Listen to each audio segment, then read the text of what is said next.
नमस्कार. आजच्या व्हिडिओमध्ये मी तुम्हाला माघी गणेश जयंती या दिवशी गणपती बाप्पाची विधिवत पूजा कशी करायची ते सांगणार आहे. माघी गणेश जयंती मंगळवार दिनांक 13 फेब्रुवारी 2024 रोजी आलेली आहे.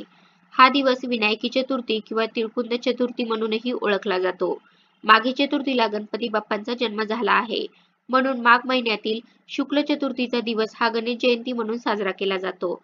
हा दिवस गणपती बाप्पांचा जन्मदिवस म्हणून साजरा केला जातो. तर आजच्या व्हिडिओमध्ये या दिवशी गणपती बाप्पांची विधिवत पूजा कशी करायची ते सांगणार आहे. आणि या वर्षी ही गणेश जयंती म्हणजे विनायकी चतुर्थी योगायोगाने मंगळवारी आलेली आहे. त्यामुळे मंगळवार आल्यामुळे अंगारक योग जुळून आलेला आहे. त्यामुळे या दिवसाचं महत्त्व आणखीनच वाढलं आहे. तर कशा प्रकारे आपण गणपती बाप्पाची सेवा करू शकतो ते आपण पाहूया. आणि या दिवशी विशेष करून गणपतीला कोणता नैवेद्य दाखवायचा जेणेकरून गणपती बाप्पा प्रसन्न होतील आणि तुमच्या सर्व मनोकामना पूर्ण होतील, तर ही सर्व माहिती मी तुम्हाला आजच्या व्हिडिओमध्ये सांगणार आहे. गणेश जयंती म्हणजे या दिवशी भगवान श्री गणेशाचा जन्म झाला आहे. गणपती बाप्पा हा विघ्नहर्ता आहे, बुद्धीचा देवता आहे. सगळ्यांना चांगली बुद्धी मिळावी, सगळ्यांच्या आयुष्यातून सर्व विघ्न दूर व्हावे यासाठी आपण गणपती बाप्पांची आराधना करत असतो. प्रत्येक शुभ कार्यात प्रथम श्री गणेशाची पूजा करून कामाचा श्री गणेशा केला जातो. असे हे सर्वांचे लाडके दैवत श्री गणपती बाप्पा यांचा जन्मदिवस हा माघी गणेश जयंती म्हणून साजरा केला जातो. तर या दिवशी आपण गणपती बाप्पांची विशेष अशी पूजा करायची आहे. आणि तुमच्या घराच्या आसपास जरी जवळ कुठे गणपतीचं मंदिर असेल तर तिथे सुद्धा जाऊन तुम्ही गणपती बाप्पांचं दर्शन घ्यायचं आहे. आणि घरच्या घरी सुद्धा आपण अगदी छान पद्धतीने गणपतीची पूजा करू शकतो. तर या दिवशी सकाळी लवकर उठायचं आणि आपलं अंगण, घर वगैरे सगळं साफ करायचं, स्वच्छ करायचं. त्यानंतर घरातील फरशी पुसून घ्यायची. देवघर सुद्धा आपण साफ करायचं आहे आणि त्यानंतर रोजची देवपूजा करताना आपण मनोभावे श्री गणेशाची पूजा करायची आहे. किंवा तुम्ही वेगळा पाट किंवा चौरंग मांडून त्यावरती सुद्धा गणेशाची विधिवत पूजा करू शकता. सर्वात आधी कोणतीही पूजा करताना आपण दिवा लावत असतो, तर दिवा प्रज्वलित करायचा. दिव्याची पूजा करायची. हळद, कुंकू, अक्षदा, फूल वाहून पूजा करायची. नमस्कार करायचा. एखादा तुम्ही दिव्याचा मंत्र म्हणू शकता. दिव्या दिव्या दीपत्कार, कानी कुंडल मोती हार, दिव्याला पाहून नमस्कार, हा मंत्र म्हणायचा आहे. त्यानंतर स्वतःला सुद्धा हळदी कुंकू लावून घ्यायचं. या दिवशी अनेक ठिकाणी गणेशाची मूर्ती सुद्धा स्थापन केली जाते. काही ठिकाणी 10 दिवस, काही ठिकाणी 1.5 दिवसांसाठी सुद्धा गणपती बाप्पा आपल्या घरी विराजमान केले जातात. किंवा काही ठिकाणी सार्वजनिक गणेश मंडळी सुद्धा गणेशाच्या मूर्तीची स्थापना करून हा सण थाटामाटात साजरा करतात. जर तुमच्याकडे अशी काही पद्धत नसेल तर तुम्ही मूर्ती वगैरे घरी न आणता आपल्या देवघरातल्या छोट्याशा गणपती बाप्पाच्या मूर्तीचंच विधिवत असं पूजन करायचं आहे. तुम्ही जर गणपतीच्या मूर्तीची स्थापना करत असाल तर कलश पूजन सुद्धा अवश्य करा. किंवा तुमच्या देवघरामध्ये जर पहिलाच कलश असेल आणि तुम्ही देवघरातल्या गणपतीचीच पूजा करणार असाल तर वेगळा कलश मांडण्याची आवश्यकता नाही. या दिवशी तुम्ही घरी गणपतीची वेगळी मूर्ती आणून बसवणार असाल तर दुसऱ्या दिवशी विसर्जन करा. आणि जर देव्हाऱ्यातलीच मूर्ती वापरत असाल तर व्रत पूर्ण झाल्यावरती देव्हाऱ्यात पुन्हा ठेवू शकता. ही पूजा करताना तुम्ही गणपतीची मातीची किंवा घरातील तांबे, पितळ, चांदीची मूर्ती पण वापरू शकता पूजेसाठी. फक्त ज्या स्त्रियांना मासिक धर्म किंवा सुतक असेल तर त्यांना ही पूजा मात्र करता येणार नाही. पूजेची सर्व तयारी, दिवा वगैरे प्रज्वलित केल्यानंतर सर्वात आधी आपल्याला गणपती बाप्पांचा अभिषेक करायचा आहे. एका प्लेटमध्ये थोड्या अक्षता आणि फुले टाकून त्यावरती गणपती बाप्पांची मूर्ती ठेवायची. आणि गणपती बाप्पाला सर्वात आधी स्वच्छ पाण्याने त्यानंतर पंचामृताने अभिषेक करायचा आहे. आणि अभिषेक करताना मात्र तुम्हाला अथर्वशीर्षाचं पठण करायचं आहे. गणपती बाप्पांची सर्वात जास्त आवडती सेवा म्हणजे गणपती अथर्वशीर्ष. एक वेळा तरी अवश्य पठण करा. आणि जर तुम्हाला म्हणता येत नसेल तर YouTube वरती मोबाईलला लावून ते ऐकू सुद्धा शकता आणि अभिषेक सुद्धा करू शकता.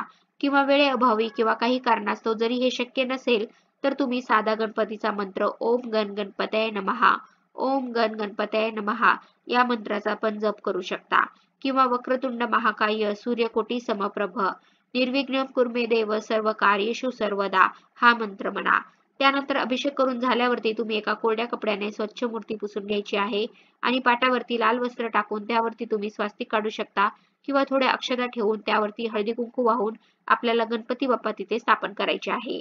आणि आपण जो गणपती बाप्पांना अभिषेक घातला होता पंचमृताचा, तर ते पंचमृत कुठेही फेकून न देता ते तीर्थ स्वरूप आपण प्रसाद म्हणून घ्यायचा आहे.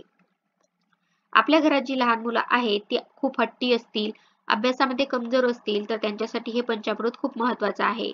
त्यांना तुम्ही तीर्थ म्हणून देऊ शकता. त्यानंतर आपल्याला गणपतीची विधिवत पूजा करायची आहे. गणपतीला चंदन, अष्टगंध, हळद कुंकू लावायचं आहे. वस्त्रमाळ अर्पण करायची आहे. जानवेपर आपण गणपती बाप्पांना चढवू शकतो. म्हणजे या दिवशी गणपतीला बाप्पाला सर्व आवडणाऱ्या गोष्टी चढवायच्या आहेत. त्यामधील एक म्हणजे दुर्वा आणि दुसरे म्हणजे जास्वंदाचे फूल. ह्या दोन्हीही गोष्टी गणपतीला अतिशय प्रिय आहेत. त्यामुळे एक जरी जास्वंदाचं फूल तुम्हाला या दिवशी मिळालं तर गणपतीला आवर्जून वाहा.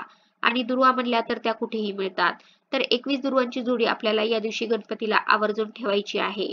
कारण मात्र देवता ही 21 असते आणि गणराया हा मात्रप्रिय असल्याने त्याला 21 दुर्वा वाहायला सांगितलेले आहे. त्यामुळे या दिवशी आवर्जून त्यांना 21 दुर्वांची जोडी आपण एखादं तरी जास्वंदाचं फूल नक्की अर्पण करा. कारण त्यांच्या वाढदिवसाच्या दिवशी जर आपण गणपती बाप्पांना अशा सर्व त्यांच्या आवडणाऱ्या गोष्टी चढवल्या तर ते तुमच्यावरती नक्की प्रसन्न होतील. त्यामुळे या दिवशी आपल्याला गणपती बाप्पांची जास्तीत जास्त सेवा करायची आहे. अथर्वशीर्ष तुम्ही 11 वेळा म्हणू शकता. त्याबरोबरच गणपती बाप्पांच्या मंत्राचा जास्तीत जास्त वेळा जप करू शकता आणि सर्व पूजा झाल्यानंतर गणपती बाप्पाला आपल्याला विशेष असा नैवेद्य दाखवायचा आहे. या दिवशी गणपती बाप्पांना नैवेद्यामध्ये तिळाचा समावेश असणाऱ्या पदार्थांचा नैवेद्य दाखवायचा आहे. मग या दिवशी बाप्पांच्या आवडीचे मोदकही तुम्ही तीळ आणि गुळाच्या मिश्रणाचे करू शकता. प्रत्येक वेळी आपण गणपतीची पूजा केली की गुळ खोबऱ्याचा किंवा मोदकाचा नैवेद्य दाखवतो. पण या दिवशी या चतुर्थीला गणपतीला तिळाच्या मोदकांचा नैवेद्य दाखवायचा आहे किंवा तिळाचे लाडू किंवा तिळगुळाचा पण नैवेद्य दाखवू शकता. म्हणून या दिवशी तीळ आणि गुळ असं मिश्रण एकत्र करून त्याचा तुम्ही लाडू बनवू शकता किंवा मोदक बनवू शकता किंवा असाच तिळगुळाचा नैवेद्य दाखवला तरीही चालेल. म्हणूनच या दिवशी चतुर्थीला तिलकुंद चतुर्थी असं सुद्धा म्हटलं जातं. नैवेद्यामध्ये मग तुम्ही 5, 7, 9, 11, 21 लाडूचा पण नैवेद्य दाखवू शकता. अनेक जण या दिवशी गणपतीचा दिवसभर उपवास करतात आणि रात्री चंद्रोदय झाल्यानंतर तो उपवास सोडतात. तर तुमच्याकडे तशी पद्धत असेल तर तुम्ही तसं पण करू शकता. कारण या व्रतामुळे घरात सुख, शांती, समृद्धी वाढते आणि सर्व मनोकामना पूर्ण होतात अशी मान्यता आहे. म्हणजे थोडक्यात काय तर गणपतीला आवडणाऱ्या सर्व गोष्टी आपण या दिवशी आवर्जून चढवायच्या आहेत. जसं की दुर्वा, जास्वंदाचे फूल, मोदक, मात्र ते नेहमीप्रमाणे न करता तिळाच्या आणि गुळाच्या मिश्रणाचे आणि गणपतीची जास्तीत जास्त सेवा म्हणजे अभिषेक, मंत्र, जप असं काही. आणि मग शेवटी आपण मनापासून प्रार्थना करायची आहे की हे गणराया आमच्या मुलांच्या बुद्धीमध्ये कायम विकासच होऊ दे. आमच्या कुटुंबावर कधीच कोणतेही विघ्न येऊ देऊ नकोस. कारण गणेशांना बुद्धी आणि ज्ञानाची देवता मानले जाते, विघ्नहर्ता मानले जाते. त्यामुळे आपण गणपती बाप्पांकडे बुद्धी मागायची आहे. विघ्न न येण्यासाठी प्रार्थना करायची आहे. या दिवशी तुम्ही गणपतीची खूप मनोभावे पूजा केली तर गणपती बाप्पा तुमच्यावरती नक्की प्रसन्न होतील आणि तुमच्या सर्व मनोकामना पूर्ण होतील. तुमच्या मुलांना चांगली बुद्धी मिळेल. आणि आपल्या घराच्या जवळपास कुठे गणपतीचे मंदिर असेल तर तिथे सुद्धा गणपतीचा जन्मदिवस खूप मोठ्या उत्साहात साजरा केला जातो. तर तिथे सुद्धा तुम्ही गणपतीचा जाऊन आशीर्वाद घ्या, दर्शन घ्या, गणपतीचा जाऊन दर्शन घ्या, महाप्रसाद घ्या. अशा प्रकारे श्री गणेशाचा जन्मदिवस तुम्ही खूप छान पद्धतीने साजरा करू शकता. गणपती बाप्पा तुमच्यावरती नक्की प्रसन्न होतील. धन्यवाद.